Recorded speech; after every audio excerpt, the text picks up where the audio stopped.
문재인 대통령 취임 100일을 기념한 대국민 보고대회가 있었는데요. 야권에서 소외감을 느낀 걸까요? 오늘 십자포화가 쏟아졌습니다. 주제어 보시죠. 그동안은 국민 여러분들께서 문재인 정부에게 꽃길을 만들어주신다는 그런 마음이셨다면 이제부터는 문재인 정부가 국민 여러분들에게 꽃길을 만들어 드릴 것을 약속드립니다. 제가 댓글을 봤는데 안경도 그렇고 백발도 그렇고 그 미소 카리스마도 그렇고 네. 문재인 대통령 여동생 아닌가라는 얘기를 들었거든요. 네, 영광입니다. 주머니에 남아있는 정책 많다 이렇게 말씀하셨는데 요즘도 매일 대통령님 주머니 채워드린다고 잠을 이루기 어렵습니다. 바로 이런 아재 개그군요. 예.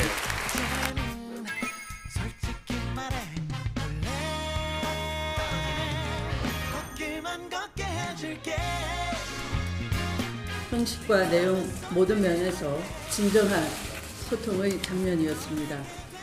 또한 나라를 나라답게 만들기 위한 문재인 정부의 준비된 정책과 실행력이 입증되는 시간이기도 했습니다. 이건 정말 아닙니다. 이건 정말 아닙니다. 안보 문제, 원전 문제, 살충제 개량 같은 식품 안전 문제 대통령이 말씀을 안 하셨습니다. 국민들은 인디밴드가 꽃길만 걷게 해줄게 이런 열창하는 거 이런 거 보고 싶은 게 아니라 대국민 정권 홍보용 정치 쇼에 지나지 않았다고 생각합니다. 국민의 TV 시청권을 무시한 채 어떻게 버젓이 국민들 안방에 생중계될 수 있는 것인지 야당에게도 어제 청와대 쇼와 똑같은 시간대에 똑같은 분량의 방송을 생중계해 줄 것을 강력히 촉구합니다. 지지율에 취해 있는 것 같습니다. 지지율에 취해 있는 것 같습니다. 요새 청와대는 잔치와 축제에 빠져 있는 게 아닌가 이렇게 생각합니다. 그들만의 잔치이고 또 그들만의 예능쇼나 다름없는 소통 아닌 쇼통쇼에서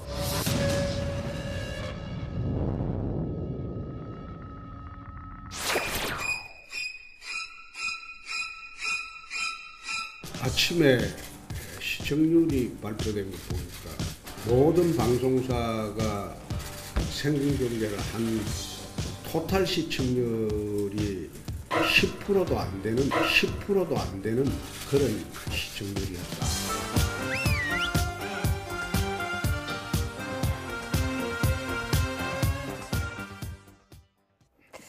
시청률은 저희 방송사에서만 눈여겨보는 줄 알았더니 야당에서도 상당히 좀 눈여겨보는군요. 두 분을 더 모셨습니다. 차명진 전 자유한국당 의원, 허성무 경남대 초빙 교수 두 분 나오셨습니다. 어서 오세요. 안녕하세요. 네, 차명진 전 의원님 나와 계신데요. 야당이 어제 좀 소외감을 많이 느낀 것 같다는 생각도 드는데 어떻게 보셨습니까? 그렇죠. 특히 정권 초기에 예. 야당은 소외감 많이 느낍니다. 지금 더더군다나 문재인 대통령 지지율이 뭐 역대 최고 아닙니까? 예. 그러니까 얼마나 소외감을 느끼겠습니까? 그러나 그렇기 때문에 지금 문재인 대통령의 100일 기념 국민 대담회를 예. 비판한다고 생각하지는 마셔야 돼요. 정치인들이 하는 모든 사안에는 예. 다 이유가 있죠. 자기의 이 어떤 정치적 영역을 어떻게 더 확장할 것인가, 세력을 확장할 것인가, 그것을 항상 정치인들은 생각해요. 그래서 이번에 야당에서 소외감을 느껴서 공격하는 것은 당연하나 예. 문제는 뭐냐면 그 거리가 되느냐 안 되느냐 이건데 이 경우에는 거리가 되죠. 예. 실제 어떤 점에서 제가 그럽니까? 보면은 야당 인사들조차도 예. 야 어떻게 하면 지상파하고 무슨 뭐 보도 채널까지 다 합쳐서 그렇게 한꺼번에 보도할 수 있느냐라고 예. 여권 인사까지도 비판을 해요. 그런데 이제 저는 그것보다 더 제 생각은 이렇습니다. 제가 볼 때는 이것도 하시고 대신 정말로 지금 국민들이 궁금해하고 목말라 하는 거 예. 이것도 좀 했으면 어땠을까? 예컨대 과거에 문재인 대통령의 정치적 스승인 노무현 대통령 중요한 현안 문제에 대해서 직접적으로 거의 정말로 시나리오 없이 예. 대국민 토론회를 했잖아요. 그러다가 검사와의 대화해가지고 그게 두고두고 후유증을 남겼지만 예. 저는 지금도 생각하면 그 노무현 대통령 정말 화끈하게 잘했다 이런 생각이 드는데 예. 지금 예컨대 북핵 문제와 관련해서 그렇죠? 문재인 대통령은 대화한다고 그러는데 김정은은 콧방구도 안 끼죠. 트럼프는 지금 대화 단계 아니야. 압박 단계야. 이렇게 얘기하죠. 예. 또 지금 오늘 그 전에 시큰 얘기했던 이 소위 말하면 사충제 달걀과 관련해서 그 국민들이 불안하고 혼란하잖아요. 이런 점에 대해서 좀 했으면 어땠을까 이런 생각됩니다. 일단 그 보고대 자체는 잘 했지만 그런 민감한 현안에 대한 소통이 부족했다라는 지적을 해주셨는데 여당의 반응은 좀 다른 것 같습니다. 추미애 대표 같은 경우에는 정책 실행력이 입증된 시간이었고 진정한 소통이었다. 야당과는 상당히 좀 다른 반응을 보였습니다. 예, 예. 지난번 100일 기자회견하고 어제 했던 그 대국민 보고대회는 형식은 둘 다 아주 잘 짜여진 건데 예. 그 기자회견은 사전 시나리오가 없는 것이었고 이거는 사전 시나리오가 있는 있었죠. 것이었죠. 예. 그럴 수밖에 없었던 것이 이것은 집권하면서 취임하면서부터 그 어쨌든 공무원이나 정치인들 중심으로 짜여졌던 국정기획 자문위원회라는 게 있었습니다. 예. 그것은 사실상 인수위 역할을 했고 5년간의 청사진을 만들었고 그것은 이미 보고대회를 국민들에게 다 했습니다. 예. 근데 그때 할 때 뭔가 국민 인수위라는 걸 또 만들겠다 해서 광화문 1번가라는 걸 만들었습니다. 그렇죠. 그러니까 여기서 국민들이 정책을 제안해 주시면 그것을 받아들여서 또 집행해 나가겠다 하는 약속을 했고 그 보고를 하는 그런 또 형식을 만들겠다고 이미 예고를 전에 했었습니다. 예. 근데 그걸 했는데 그걸 아직까지 보고대회를 못했죠. 그래서 이번에 그때 제안됐던 것을 간추려서 가장 많은 것 위에 우선순위를 정해서 장관이나 수석들이 답변하고 그중에서도 탑에 관심이 오는 일자리와 그다음에 출산율 문제, 육아의 문제는 대통령이 직접 두 개를 답변하는 방식으로 사실 짜여진 거거든요. 예. 근데 이 주제는 긴장감이 없는 주제입니다. 이미 다 알려져 있기 그렇죠. 때문에 그러다 보니까 이제 국민들의 그 긴장감 뭐가 나올지 하는 이런 그 긴박감이 없다 보면은 예. 시청률은 좀 떨어질 수밖에 없는 겁니다. 예. 그러니까 기자회견하고 대국민 보고대회는 다를 수밖에 없었다. 시청률 저조한 원인을 그렇죠. 그쪽에서 저는 뭐 찾으시는 그렇게 거고요. 보고요. 다만 예. 형식은 굉장히 좋았습니다. 장관이 예. 답변할 거, 수석이 답변할 거, 대통령이 답변할 거 잘 안배가 되었다. 다만 이제 방금 말씀하신 뭐 계란, 달걀의 문제 이런 것들은 민감한데 왜 안 했을까? 오늘 하려고 다 준비가 돼 있었던 거죠. 예. 그리고 뭐 을지 훈련에 관해서도 오늘 하려고 다 준비가 돼 있었기 때문에 그리고 그걸 발표할 사람 대통령이 할 것도 있지만 또 해당 부처 차관이나 장관들이 해야 될 역할들이 있기 때문에 잘 나누어서 절제되게 했다. 저는 오히려 그렇게 평가하고 싶습니다. 예. 오늘 뭐 야당에서는 일제히 상당히 거세게 비판을 했는데 야당이 어떤 부분에 대해서 비판을 했는지 자세히 좀 들어보겠습니다. 이게 나라다운 나라냐라고 묻지 않을 수가 없습니다. 정권 홍보용 정치 쇼를 생중계하는 나라, 이게 온전한 나라인지 묻지 않을 수가 없습니다. 권한유착이 이 정도라면 민주주의의 심각한 적신호가 커진 것이라고 이야기하지 않을 수가 없고 이러려고 정권 교체를 했느냐 하는 자괴감을 떨쳐낼 수가 없습니다. 방송사에게 야당의 반론권 보장을 강력히 촉구합니다. 청와대 쇼와 똑같은 시간대에 똑같은 분량의 방송을 생중계해 줄 것을 강력히 촉구를 합니다. 국민은 더 이상 쇼하는 대통령이 아니라 일하는 대통령의 모습을 보고 싶어 합니다. 지난주에는 대국민 토크쇼를 시작을 했습니다. 제1야당이 대국민 토크쇼를 하는 것을 보고 흉내를 내느라고 어제 아마 대통령이 대국민 토크쇼를 한 모양인데 방송사가 생중계하는 속에서 또 100일 토크쇼를 한 모양인데 프라임타임에 방송 3사를 비롯해서 케이블까지 시청률을 합쳐도 어떤 데는 보니 9.7%, 뭐 10%도 안 되는 그런 시청률이 나오는 것을 보고 과연 이 정부의 지지율이 관제 여론조사가 발표하는 80%가 맞는가? 그것은 아니다. 100일 동안 한 쇼통이 소통으로 연결되지 않고 일방적인 쇼만 끝나는 것은 이런 그 정책 방향은 오래가지 않을 것이다. 네, 홍준표 대표 비판은 좋지만 시청률을 지지율과 연관하는 건 조금 억지가 있지 않나 그런 생각이 드네요. 그렇습니다. 뭐 예. 굉장히 시청률이 결국 지지율이 거의 뭐 7, 80% 예. 간다고 하면은 결국 그 지상파 3사와 이 다른 방송사가 다 토탈해서 한 7개 정도 했는데 예. 그렇다고 하면 거의 비슷하게 나와야 되는 것이 아닌가 이런 의문에서 예. 제기를 하고 있는 것 같은데요.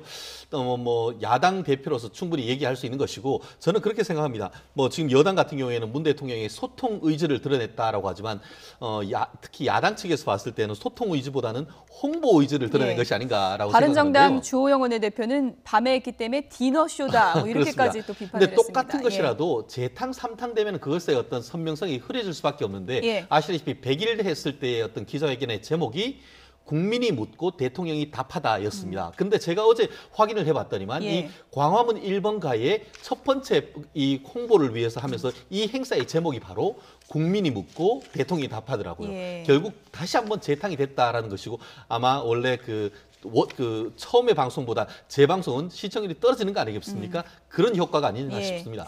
박주선 비대위원장은 심각하게 언론에 제안을 했습니다. 야당도 청와대 그 보고대회랑 똑같은 분량으로 좀 이거 하게 해달라라고 했는데 이런 제안이 좀 설득력이 있다고 보십니까? 과거에 MB 정권 때도 MB가 그 소위 말하면 국민과에 대화한다면서 이제 일주일에 한 번씩 예. 라디오 대담했을 때 그때도 야당에서 야 우리도 그 똑같은 시간대에 줘라 그런 얘기를 하셨습니다. 근데 예. 이제 그런 걸 보면은 지금 야당에서도 그 요구하는 거 당연하죠. 그런데 뭐 이 정권을 안 가졌으니까 조금 줄여서 좀 하드의 시간은 좀 줄여야 됩니까? 예. 방송사도 전부 하지 말고 한 예. 뭐 몇 개만. 예. 시청률이 안 나오면 어떡하죠? 예. 그 시청률 걱정을 많이 하시는데. 아 그거는 이제 이렇습니다. 지금 이게 아주 말씀 잘하셨는데 지금 이번 대국민 이제 이 100일 기념 쇼와 관련해서 사실은 아무도 주목 안 하지 않는데 저는 상당히 기억되는 게 이겁니다. 사람들이 이 1시간짜리 이제 디너 쇼와 관련해서 기억하는 사람이 딱 두 사람이에요. 누군가요? 김정숙 여사하고 탁현민 예. 씨. 예. 문재인 대통령을 기억을 안 해요. 예. 그만큼 이 쇼가 저는 사실은 실패했다. 문재인 대통령이 어떻게 대국민 메시지를 줄 건가, 어떤 대화를 통해서 어떻게 문재인이라는 리더십을 보여줬을 것인가 이걸 했었는데 그걸 못한 거예요. 그래서 그런 측면을 생각하면은 아마 야당이 하면은 저는 좀 더 획기적으로 저 사람이 뭔 소리 하나 이런 거를 좀 알 수 있도록 제가 한번 기억을 해보겠습니다. 예. 야당에 대해서 공식적으로 이제 제안을 하셨습니다. 차명진 전 의원이 기획을 좀 해보시겠다고 하는데 어떻게 될지는 저희가 좀 보겠습니다. 어쨌든 김정숙 여사가 기억에 남았다라고 말씀을 하셨는데 많은 분들이 그런 얘기를 했습니다. 김정숙 여사가 어떤 얘기를 했는지 다시 한번 좀 들어보시죠. 벌써 100일이 됐다고 그러네요. 저는 몇 년 지난 것 같아요. 근데 하여튼 애써주신 청와대 직원 여러분들하고 국민 여러분께 정말로 감사의 마음을 전하고 싶습니다. 네, 고맙습니다. 예, 제가 항상 그러죠. 초심을 잃지 말라고요. 요번에 100일 끝나고 난 다음에 조금 국민들의 평가가 좋아서 조금 느슨해지지 않을까 그런 생각을 해서요. 제가 그랬습니다. 예, 오늘 취임해서 처음 일을 시작하는 마음으로 초심을 잃지 말고 꼭 그렇게 하셔야 됩니다. 내가 그렇게 꼭 당신을 지키겠습니다. 나 자신도 지키고 그렇습니다. 네, 초심을 잃지 말라는 얘기도 기억에 남았지만 저는 이 표현이 참 기억에 남았습니다. 내가 꼭 당신을 지키겠다 이런 표현을 했습니다. 아마 저는 저 말씀을 하실 거라고 예상을 했는데요. 예. 왜냐하면 그 지난 선거 과정을 보면은 사실은 호남에서의 지지율이 떨어지고 뭐 굉장히 민심이 술렁일 때 호남 특보로 매주 호남을 가지 않았습니까? 예. 그럴 만큼 사실상의 김정숙 여사 본인의 선거처럼 다 하다시피 했죠. 예. 그래서 제1의 참모가 김정숙 여사였습니다. 그렇기 때문에 단순히 뭐 내조하는 아내의 차원을 넘어서 정치적 동지의 차원도 있는 것이죠. 그렇기 때문에 저는 오히려 마지막 이야기가 더 와닿습니다. 제 자신도 지키면서 이렇게 이야기를 했습니다. 그러니까 자기 스스로에 대한 다짐을 하면서 또 대통령에 대해서도 초심을 지키도록 하겠다는 이야기를 했거든요. 그래서 저 이야기는 뭐 저 두 분이 동시에 자기 다짐이다 이렇게 보고요. 저도 뭐 정말 초심을 잃지 않기를 기대해 봅니다. 최 변호사님, 저만 느낀 걸 수도 있는데 김정숙 여사께서 이런 얘기하실 때 문재인 대통령 표정이 살짝 긴장하신 것 같던데. 저만 긴장했다가도 빵 터지는 모습이 또 내외간에 참 조화를 이루는 것 같은데요. 저는 옷을 눈여겨봤습니다. 아시다시피 지난 취임식 같은 경우 어땠습니까? 국내 그 취임식 최초로 양장을 입으셨죠. 예. 그래서 당당한 포부로 걸어가는 모습이 상당히 어떻게 보면 충격적이고자 인상적이었는데 예. 이제 100일 때 같은 경우에는 마치 아이를 100일 길렀을 때 엄마가 그 단아한 한복을 입고 나오는 그 모습 예. 나름대로 연출을 했다고 하면 저는 그런 연출에 저는 점수를 더 드리고 싶었습니다. 예. 어쨌든 뭐 비난을 이어간 야당에서도 정말 보고대회를 준비할지 이 부분은 좀 지켜보도록 하겠습니다. 국민의당 전당대회 얘기로 넘어가도록 하겠습니다. 국민의당 전당대회가 이제 며칠 남지 않았는데요. 막판 선거 전에 안을 향한 화살이 매섭습니다. 주제어 보시죠.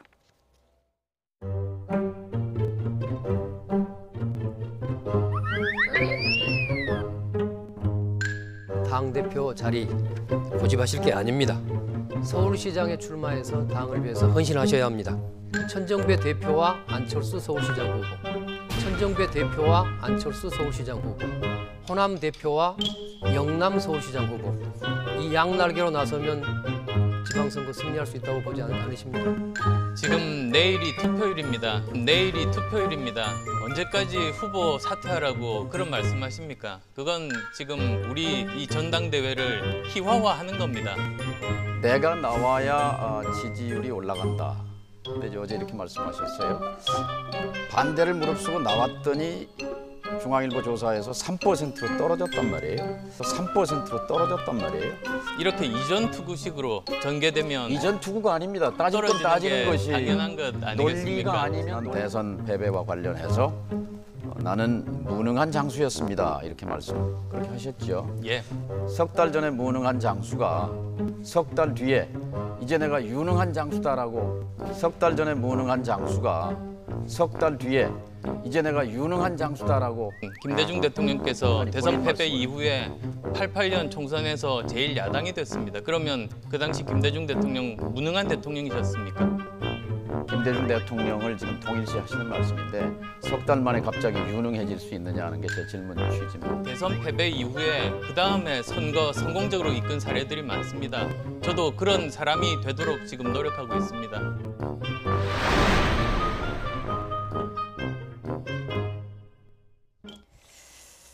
네, 국민의당 전당대회 선거전이 후끈 달아오르고 있는데요. 천정배 후보가 얘기한 거요. 천정배 대표, 안철수 서울시장 후보 어떠냐? 이건 정말 좋은 시나리오다라는 얘기인데 동의하십니까?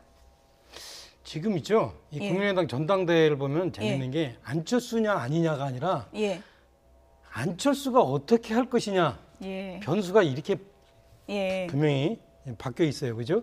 그건 뭘 말하냐면 실제 안철수 대표가 될 것 같다라는 생각을 본인들도 다 하는 것 같고 제가 보니까 또 하나는 상당히 앞으로의 전국이 심상치 않겠구나. 상당히 그 지방선거를 계기로 해가지고 상당히 그 정당 간의 역학관계나 또 실체까지도 많이 변할 것 같다라는 것들을 모두 다 인식하는 거예요. 이제 그거는 왜 맞는 게 대선 후에 이렇게 지금 정당 구조가 안정적인 때가 한 번도 없었어요. 안정적입니까? 정당이 이제 조금 있으면은 아마 제가 볼 때는 상당히 정당 간 구도가 많이 바뀔 겁니다. 근데 그분들이 다 이제 지방선거를 통해서 그것이 될 것이다라는 것들을 다 예측을 하는 거죠. 박 교수님 간략하게요. 정동영 후보는 이제 김대중 전 대통령과 동일시하는 거냐 이렇게 좀 불쾌감을 드러내기도 했는데 이 대목에서 좀 안철수 전 대표와 정동영 후보 간의 신경전이 상당히 좀 치열했던 것 같아요. 그렇죠. 안철수 대표야 뭐 언제든지 김대중 대통령의 후광이나 또 동일시를 통해서 호남의 지지를 확고하게 가져가고 싶은 욕심이 있지 않겠습니까? 그래서 지난번에 이제 이효 여사 찾아가서 이효 여사가 자기를 밀었다는 이야기를 해갖고 뭐 사실 여부를 가지고 또 논란이 되기도 했죠. 그럼 이제 어려울 때마다 이제 유능했던 사람들을 자기하고 대입함으로써 이제 위기를 탈출하려고 하는 것은 뭐 당연하다고 봅니다. 그런데 이제 문제는 호남의 유권자들이 과연 그렇게 동일시 해줄 것이냐는 별개의 문제죠. 그런 면에 있어서는 뭐 DJ와 동일시 되기는 좀 어렵지 않느냐. 그러나 어쨌든 지금이 돌아가는 판세로는 안철수 후보가 좀 유리한 것은 사실인 것 같다. 왜냐하면 대선 패배에 대한 책임과 사당화에 대한 책임을 지금 전당대회 제1관건으로 갖고 싸웠는데 지금 최근에 올라와서는 바른정당과의 연대론이 주요 변수로 또 떠오르고 있거든요. 그런데 이 모든 것은 안철수 후보가 다 핵심의 대상 아닙니까? 그럼 결국은 이제 안철수 후보의 그 중심에 놓고 이 전당대회가 치러지고 있다는 면에서 보면은 안에 우세가 아직은 점쳐지고 있다 이렇게 보입니다. 무능한 장수였지만 유능한 장수가 될 수 있는 겁니까? 그렇죠. 그것은 이제 스스로가 무능해서 유능으로 바뀌는 것이 아니라 전국의 상황이 그렇게 바꾸어 주는 거죠. 그래서 이 정부가 문재인 정부가 잘 하고 있으면 무능한 장수가 계속 무능해지는데 문재인 정부가 여러 가지 실수를 반복하게 되면 무능한 장수가 유능한 장수로 바뀔 가능성도 있는 것이죠. 예. 아무튼 뭐 대선 패배한 분들이 요즘 십자포화를 맞고 있는 건 분명한 것 같습니다. 안철수 전 대표에 대해서도 당내 그 후보들이 상당히 비판을 많이 했지만 요즘 홍준표 전 대표도 상당히 좀 어려움을 겪고 있는 것 같습니다. 홍준표 대표를 향한 십자포화 들어보시죠. 홍준표 씨는 배신과 자기 부정, 토사구팽의 파괴적 정치 행보로 수백만 애국 국민을 부정하고 자기 스스로 나는 신뢰할 수 없는 정치인이라는 것을 다시 한번 확인시켰다. 박근혜 대통령을 폄하하고 출당 문제를 거론하는 것이 지금 구형과 선고가 남아있는 이 시점에 어떠한 영향을 미친다는 것을 누구보다도 잘 알면서 오직 자신이 살기 위해서 배신의 칼을 꽂았다는 것이다. 최소한 같은 당에 있으면서 무너져가는 당을 위해서 당의 위기에서 구했던 박근혜 대통령에 대한 마지막 예의는 지켜주기를 바란다. 홍준표 대표가 박근혜 출당을 연일 거론하면서 보수 통합의 추파를 던지고 있는 것에 대해서 한 말씀을 드리겠습니다. 진정한 보수 통합의 출발은 박근혜 출당이 아니라 한국당 해산입니다. 홍 대표는 정치공학적인 잔머리만 불리고 있습니다. 박근혜 출당 제스처를 통해 보수 통합의 모멘텀을 만들어 보려는 얄팍한 공학적인 계산인 것입니다. 보수의 혁신과 통합은 이미 누더기가 된 한국당 해산에서 출발해야 합니다. 한국당은 보수 정당이 아니라 합리적 보수, 웰빙 보수, 그리고 그 무가 비범벅이 된 괴물 정당일 뿐입니다. 네, 최 변호사님, 지금 홍준표 대표 상황이 원조 친박도 구박하고 비박도 일종의 뭐 칼을 꽂는 그런 상황인데요. 그렇습니다. 그렇기 때문에 나는 독고다이다. 뭐 이런 얘기하지 않습니까? 다만 그럼에도 불구하고 지난 그 7.3 전당대회를 통해서 이른바 홍준표 홍이냐 비홍이냐 할 만큼 그만큼 그 본인의 어떤 지지세를 상당히 넓힌 것 같은데요. 여기서 흥미로운 부분이 조금 전 같은 경우에는 조원진 그 국회의원 같은 경우에 지금 홍준표 대표를 홍준표 씨라고 하면서 배신의 칼을 꼽았다라고 하는데 뭐 얼마 제가 전에 입에 옮기기는 뭐하지만 XX 뭐 심한 욕설 비슷한 얘기까지 했습니다. 그렇습니다. 오늘. 근데 재미있는 것이 지난번에 그 전국 투어를 하면서 처음 했는 것이 대구 두리공원인데 거기가 바로 달서구. 이게 조원진 의원도 달서구 국회의원인데요. 그러다 보니까 더더욱 본인이 그 자리에서 얘기를 했다는 것에 대해서 격앙될 수밖에 없는 상황인 것 같은데 결국 여전히 어떤 친박 세력이 밑에 깔려 있는 그런 상황 속에서 특히 친박으로서 봤을 때는 내가 살기 위해서 박근혜 전 대통령을 버리냐라고 하지만 보수 입장에서는 어떻게든 이 부분에 대해서는 정리하고 넘어가야 되는 그런 부분이기 때문에 사실 이래도 나름대로 비판, 저래도 비판이 있는데 결국 홍준표 대표로서는 자기 길을 가는 그런 상황이 아닌가 싶습니다. 하태경 최고위원이 추파 던지지 말라 이렇게 하면서 괴물 정당이다 이렇게까지 얘기를 했는데 바른정당은 앞으로의 진로를 어떻게 두길래 한국당을 이렇게까지 비판을 할까요? 조금 아까 안철수 후보가 이제 양쪽에서 공격받는 상황을 보면서 다들 동의하셨죠. 안철수 후보가 되겠다 생각하셨죠. 이게 마찬가지입니다. 지금 이제 홍준표 후보가 이게 존재감을 드러내니까 그 옆에 있는 이제 조원진, 하태경 의원들이 자신들이 어떻게 이제 같이 가려고 묻어가려고 저렇게 이제 요구를 하는 건데 조원진 의원 같은 경우에는 이미 정치적으로 제가 볼 때는 생명이 끝났어요. 그 진박 그 대열의 맨 앞장에 서면서 실제 박근혜 전 대통령을 이제 망치는데 이 역할을 한 사람이고 하태경 의원은 제가 볼 때 너무 좀 조급한 것 같아요. 이렇게 가벼워요. 그래서 좀 자중을 좀 해야 될 필요가 있을 것 같고. 괴물정당 이런 표현 쓰면 안 되는 거죠. 그렇죠. 같은 이제 정치하는 사람들끼리 쉽게 얘기하면 선수들끼리 좀 이 금도를 지켜야 되는데 그 부분에 대해서 좀 너무했다 이렇게 싶어요. 그것 좀 간략하게요. 홍준표 대표가 존재감 드러내니까 이렇게 이제 욕을 먹는 거다 이렇게 이제 얘기를 해주셨는데 요즘에 친박과의 거리를 확실하게 선 긋고 있지 않습니까? 앞으로 이런 행보를 더 본격화한다고 볼 수 있겠죠? 그렇습니다. 예. 당연한 거죠. 이제 박근혜 전 대통령이 흔적을 지우고 자신 중심으로 보수를 재편하려고 하는 거죠. 근데 이제 여기서 중요한 거는 박근혜 대통령을 그래서 출당시키고 친박 핵심 일부만 정리해내고 나머지 모든 친박들에 대해서는 그 사람들은 뭐 국회의원이나 하려고 했던 분들이지 진짜 친박이 아니다. 이런 이야기는 그건 이제 면죄부를 주는 거죠. 그러면서 이제는 국회의원 하려면은 내 줄을 서시오. 이렇게 사인을 보내고 있는 것입니다. 과연 친박을 뭐 이렇게 출당 조치까지 얘기가 지금 나오고 있는데 친박과 거리두기에 성공하고 이른바 홍라인을 만들 수 있을지 이 부분은 좀 지켜보도록 하겠습니다. 차명진 전 자유한국당 의원, 허성무 경남대 초빙 교수 그리고 최진영 변호사 세 분이었습니다. 고맙습니다.